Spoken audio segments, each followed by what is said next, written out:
Mon équipe et moi aujourd'hui allons vous parler du Square e-Reader. En fait, Square est une compagnie qui aide au paiement. Donc, ça a débuté en 2009. C'est un gadget qui s'insère dans votre téléphone et qui permet de faire des paiements par carte de crédit à coût modique et sans investissement considérable. Square offre un service d'application mobile qui permet à ses clients de faire des transactions bancaires qui étaient autrefois trop coûteuses pour les petits marchands et qui n'avaient pas les moyens ni une clientèle assez élargie pour rentabiliser ces investissements. Square et son terminal entrent dans une poche et ce fut l'innovation disruptive que ces petits marchands attendaient. L'innovation disruptive, donc, comme Christensen et Hall en parlaient. Donc, Square prend une part du marché ignoré par les gros joueurs parce que c'était pas assez profitable avant. Et ça implique de petits joueurs qui arrivent avec une technologie qui permet de rejoindre des petits entrepreneurs. Aujourd'hui, en fait, on va focuser sur le e-reader, mais il est important de savoir que Square se diversifie rapidement. Caviar, Square Cash, Square Capital, etc. Nous avons choisi de parler du e-reader comme il s'agit d'innovation dans le marché qui nous a fait connaître et grandir. Bonjour, je vais parler du segment des clients. Alors, le marché cible initial de Square a été constitué d'abord de petits commerçants qui n'avaient souvent aucun moyen d'accepter des paiements par carte de crédit ni débit. Mais à un moment donné, leur marché va comprendre aussi tous les commerçants qui acceptent déjà physiquement les paiements. Donc, la segmentation de Square va rester divisée en 3 sections. Les entreprises qui facturent moins de 250 000 par année, comme les petits vendeurs indépendants ou un nouveau commerce en ligne, et les moyennes entreprises aussi. Le deuxième segment, ça va être les entreprises qui facturent plus de 250 000 par année, telles que Starbucks, qui en 2012 a réussi à réduire les coûts de traitement des paiements de cartes de crédit et débit. Et finalement, le dernier segment, c'est les consommateurs, donc sont tous les clients des commerçants ou services dont auront la simplicité à l'utilisation des paiements n'importe dans quelle carte, avec quelle carte, via Square. Alors, la proposition de valeur, c'est simple pour les entreprises de moins de 250 par année. C'était l'accessibilité, la vitesse dans la transaction, l'entretien, la facilité d'utilisation, l'économie, la tarification claire et omnichannel, le design simple et beau, et surtout les tableaux de bord, où est-ce qu'il y a la gestion des ventes des produits des employés, des clients, des factures, etc. Et la seule différence pour les entreprises de plus de 250 000 par année, c'est la tarification personnalisée. Pour les clients, c'est juste simple, c'est la façon de payer rapide, sécuritaire pour faire le paiement. Donc, je vais maintenant me concentrer sur la relation client et les canaux de distribution. La relation que Square entretient avec sa clientèle est principalement définie par son application, donc une utilisation qui est numérique. Donc, si on divise en 3, l'acquisition client, rétention du client et l'amélioration des services, donc upselling, on va commencer par l'acquisition du client. Donc, on a les communautés d'utilisateurs qui sont des communautés qui sont déjà là dans le monde physique et numérique, que ce soit dans les chambres de commerce ou dans les foires des salons, mais aussi chez Etsy ou bien dans les groupes Facebook d'entrepreneurs. On va discuter un peu de ce que leur application peut offrir et ça va amener une nouvelle clientèle. On va aussi avoir donc des démonstrations qui vont se faire devant de potentiels clients et utilisateurs. En exemple, on aurait pendant les élections on a eu des gens en fait qui s'en sont servis pour faire des donations à des partis politiques. Finalement, il y a aussi on va utiliser la formule du freemium. Donc on va essayer d'attirer le client en lui donnant le gadget, qui vont ensuite pouvoir se servir, mais qui vont devoir payer pour utiliser, qui vont devoir payer aussi s'ils veulent avoir d'autres options. Pour ce qui est de la rétention client, on va avoir beaucoup de services par soi-même.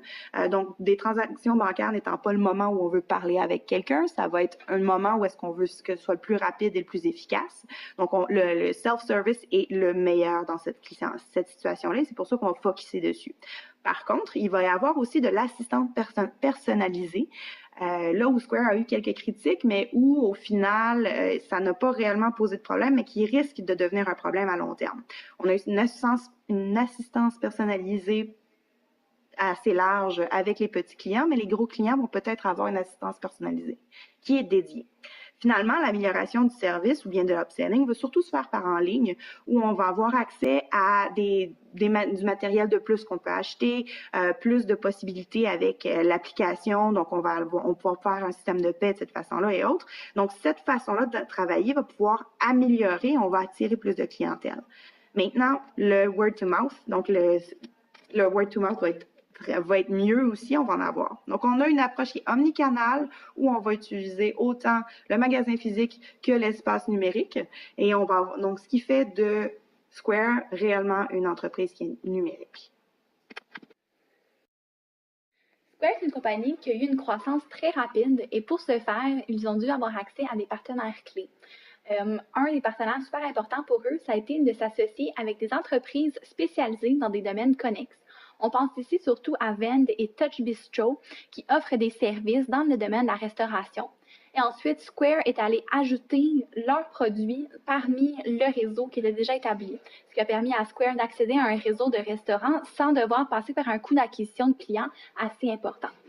Un autre partenaire clé pour Square a été Starbucks. Ils ont eu un partenariat entre 2012 et 2016. C'était vraiment une grosse étape pour Square d'avoir un partenariat avec une entreprise d'aussi grosse envergure. Cependant, le partenariat n'a pas été très fructif pour Square. Ils opéraient avec des millions de dollars de pertes, environ 20% de pertes opérationnelles annuellement. Donc, ça n'a pas été très bénéfique pour l'entreprise. Ils ont cessé ce partenariat en 2016. Un autre partenaire, ça a été les investisseurs stratégiques. Ici, on pense notamment à Visa. Ça a encore une fois ajouté beaucoup de crédibilité aux entreprises de Square, mais ça a aussi rendu des paiements par des cartes de crédit accessibles pour les plus petites entreprises par l'ajout de le Square Reader. Ensuite, les institutions financières qui ont permis de donner des permis et licences pour opérer aux États-Unis. Et finalement, des fournisseurs avec des produits complémentaires. Donc, si on va sur le site de Square, on voit des imprimantes, des scanners, du papier de reçu, etc. Et pour pouvoir offrir ces produits-là, on a dû faire un partenariat entre Square et ces fournisseurs-là. Square comporte 3 activités clés. La première, c'est la production de terminals qu'on vient vraiment insérer dans le téléphone et c'est ça qui permet d'effectuer la proposition de valeur entre les marchands et les clients. Ensuite, Square, pour pouvoir donner les données analytiques aux marchands, ils vont développer des logiciels qui vont générer des factures, données analytiques et l'information importante pour les marchands. Et finalement, on va développer des applications intuitives sur un ordinateur, tablette, téléphone mobile que les marchands vont pouvoir accéder et ça va faciliter l'expérience du client. Maintenant, pour les ressources clés de Square, on retrouve tout d'abord des ressources humaines. Square détient 2300 employés. On compte des programmeurs, ingénieurs, des agents à service à la clientèle, etc. Il y a aussi tout ce qui apporte aux ressources intellectuelles. Square détient énormément de brevets. Ils ont une marque déposée, des droits d'auteur. Mais les ressources intellectuelles, ça compte aussi tout ce qui est des ressources intangibles comme des processus internes, des listes de clients, des connaissances acquises. Finalement, il y a les ressources physiques, dont les sièges sociaux à San Francisco, des bureaux à travers le monde, ainsi que de l'inventaire. La structure de coûts de Square est orientée sur la réduction de coûts cost-driven. En effet, l'offre principale de Square est d'offrir gratuitement aux commerçants un appareil pour faire leurs transactions avec leurs clients. On va s'intéresser d'abord aux frais de produits vendus qui représentent les frais variables. Les frais variables sont divisés en 5 catégories, soit les frais de transaction, les coûts liés aux abonnements, le coût de matériel et équipement, l'amortissement des technologies et les bitcoins. Comme on voit dans le graphique ici, les frais de transaction représentent la plus grande partie de leur budget. Ces coûts représentent les tarifs fixés par les institutions bancaires pour effectuer des transactions avec les cartes de crédit ou de débit. En 2018, Square a réduit son budget de transaction de 10% et il a ajouté une nouvelle catégorie qui est le Bitcoin.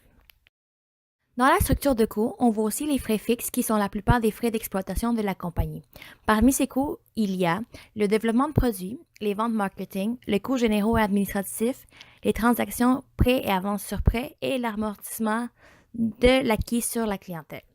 Donc, on remarque ici que Square accorde une grande partie de son budget au développement de produits pour créer de nouvelles technologies et développer leurs programmes, et aussi aux ventes et marketing pour agrandir leur part du marché.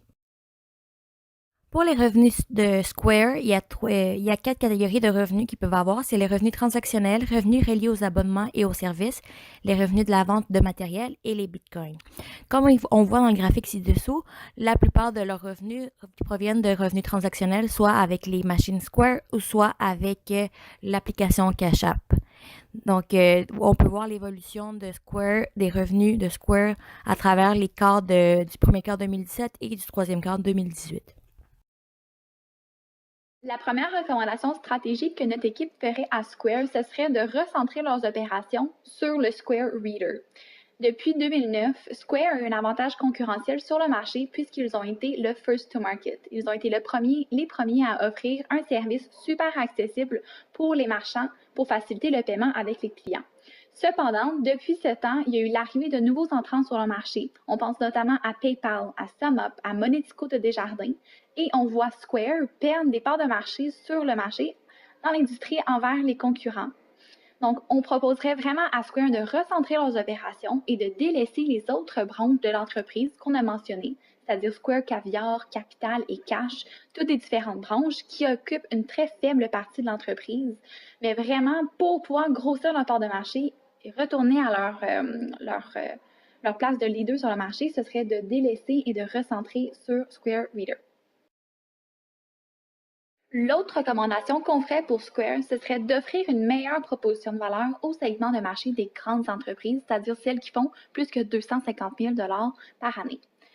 On voit que Square a déjà essayé d'attirer ce marché-là, notamment avec le partenariat qu'ils ont fait avec Starbucks en 2012. Donc, si vraiment ils veulent grossir cette part de marché-là, on pense vraiment qu'ils devraient revoir leur proposition de valeur.